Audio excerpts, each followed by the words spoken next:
moral of the story, get some mates.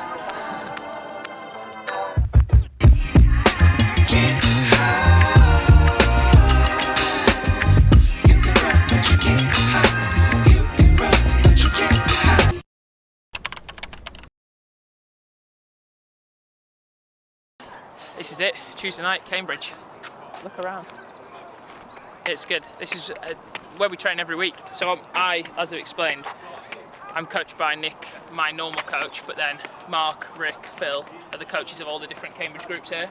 So they've got, Rick's with his junior girls group there, Mark kind of oversees everything, Phil does the uni group. So earlier in the week, or now it's Tuesday, so last week, when I get my sessions from my coach, I'll liaise with Mark and Phil, who's doing what. He'll have some guys that might be doing something that can fit with me, some guys doing something totally different. So tonight there's a main group that are doing 5 or 6 sets of 300, 200, so that's all like 1500 metre, 800 metre pace. Some of Phil's uni guys are doing mile reps and some longer stuff, and then my session is 6 by 1k, about 256 down to 253, and then 3 times 400 at 57, 58. And Michael, who's just coming back from injury, is going to jump in, help me a bit with some 600, 800. So yeah, it's a bit of a medley of everything, kind of everyone coming together, but don't know if you saw in the video, but like we all go warm up together. It's a good group atmosphere. So yeah, we'll see who turns up. We're not starting for another 15 minutes, so see. Cambridge and Coleridge is a club with like quite a lot of history in terms of being a big club, and like a lot of people, I didn't have a really good knowledge of like the domestic club scene. I really only got massively into running in a deep way when I was away in America. So my knowledge of who ran for what club in the UK, who was the best, who'd been around for years, was pretty limited. It was just a case of kind of spotting one runner. So for example, I knew Jack Gray from finishing really high up at loads of cross countries. I knew he ran for Cambridge, so I was dropped Jack a message, I'm arriving to Cambridge, like what shall I do? And like I said, I've been so lucky that they've been so inclusive to be like, yeah, come and join. Like they see me as an asset to their training group in the same way that I see them all as an asset to be training with. And I'm not by any means the fastest over any one given distance, and equally not the slowest. We kind of don't have one standout person. We're so lucky to have 10 or 15 really top guys, from people that are professional triathletes like James Teagle to Jack Gray coming second at the National, and Norman Shreve who runs marathons for England. Like we've got such a breadth in the group, as well as a lot of good juniors that are off at university and stuff like that. So at the moment, my setup's like a hybrid, because I have obviously my coach Nick that's based in America, and then I have Mark and Phil who are the coaches here in Cambridge.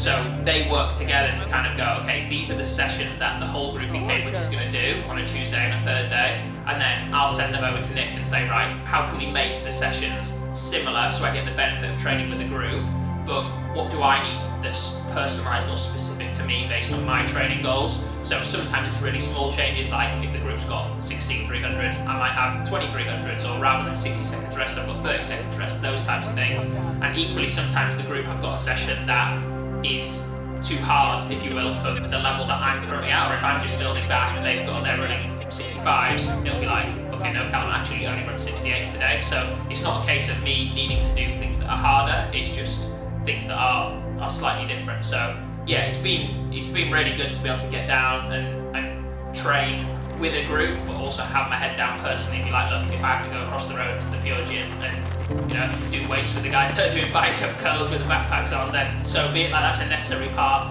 I can't have everything all singing or dancing, S&C coach, in a fancy gym and things like that. You've got to kind of make do with what you've got. So I work freelance, I'm self-employed, so I work in digital marketing, things like Facebook advertising and that kind of thing. So I have flexibility over when I work and the clients that I work with to be able to find a schedule that can make sure that I've got enough income to live the way that I want to live, but also enough income to support my training and have the time to train, go to the gym, eat well, like do the things you need to be a runner. So before I came back from the States in June last year, I had a few months to think about, okay, what would my ideal environment look like? Like, what do professional runners have? What are the components they have? They have access to these facilities, to these teammates, to this type of person, and to this travel opportunity. What do I need to do to set myself up to get to that point? So I kind of made a list in my head of the boxes, like, okay, so you need the income to be able to do it, you need the connections in the running world, you need the teammates to be able to train you on a daily basis, and then try to figure out where would be, like, how I would create that for myself. And completely by like the best stroke of luck and chance, my girlfriend went for a job interview for the company that she works at, and they had an office in London and an office in Cambridge, so both would have been great options for me. She got the job in Cambridge, hence why I was like, okay, cool, I'll move in, we'll try and make this work in Cambridge. And as soon as I knew that, I was kind of like, okay, let me look at Cambridge, look at who's here, and how can I piece together the elements that I need. So grew my business and my freelance work to a point where, it's a good balance between the amount of money and the amount of work I'm doing, so I can still train. Looked around Cambridge, fired out some messages to coaches and runners here to say, hey, what's the situation, where do you train, what are the facilities, what can we do?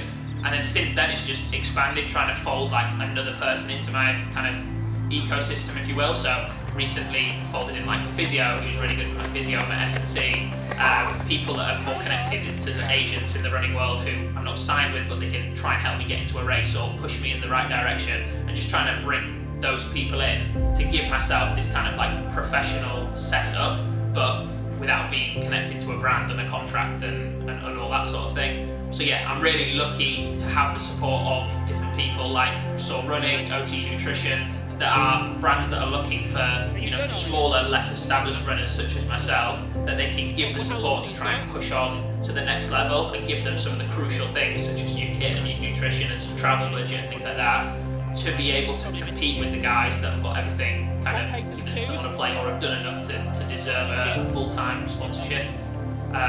So yeah, that's the situation that I'm in currently, and it's one that I'm really happy in, and I think that's why I'm training well. But similarly, I have a lot of ambitions to kind of upgrade it as I go. But it's a little bit like it's only when I run well that I can justify upgrading it to the next level.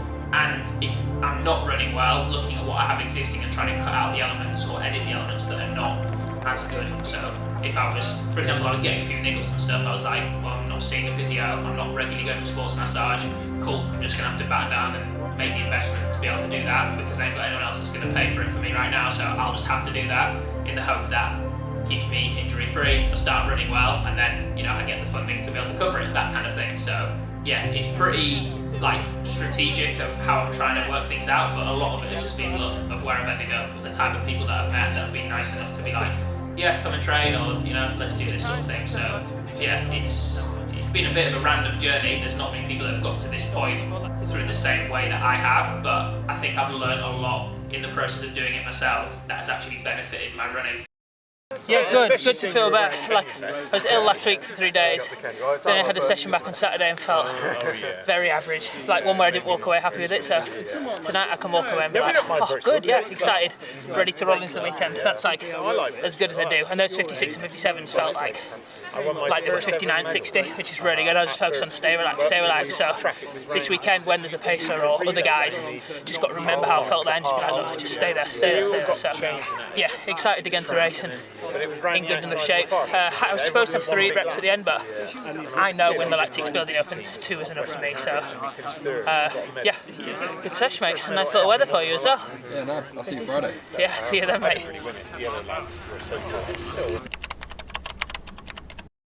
As people get to know you and your strengths and weaknesses, you very much make a better training environment, because you know who's going to be good at leading what types of reps, who might want to help with what kind of session, and it's really helpful. In the same way that another thing I've tried to do outside the group is like find a physio in Cambridge who I can work with over a longer period of time, even though I'm not injured right now, actually go out and find a physio to stay on top of any little niggles, knowing that in say 6 weeks or 6 months or whenever I do get an injury, that person will have known me, my body, my temperament for long enough that I'll get a better experience out of dealing with it. So yeah, the more you can kind of establish really good relationships with coaches, other athletes, people who can add value to you, even when you don't necessarily need them, then when you do need them, you need to lean on them because you're running a bit shit or you need some advice or whatever, then they're going to be there. So yeah, it's very David Goggins and seen as like brave to be like, oh, I'm doing it all myself, I'm going to run every day regardless, I don't need anyone, I do sessions by myself for character building. But like, if you've got a team, it's a lot easier. So yeah, moral of the story,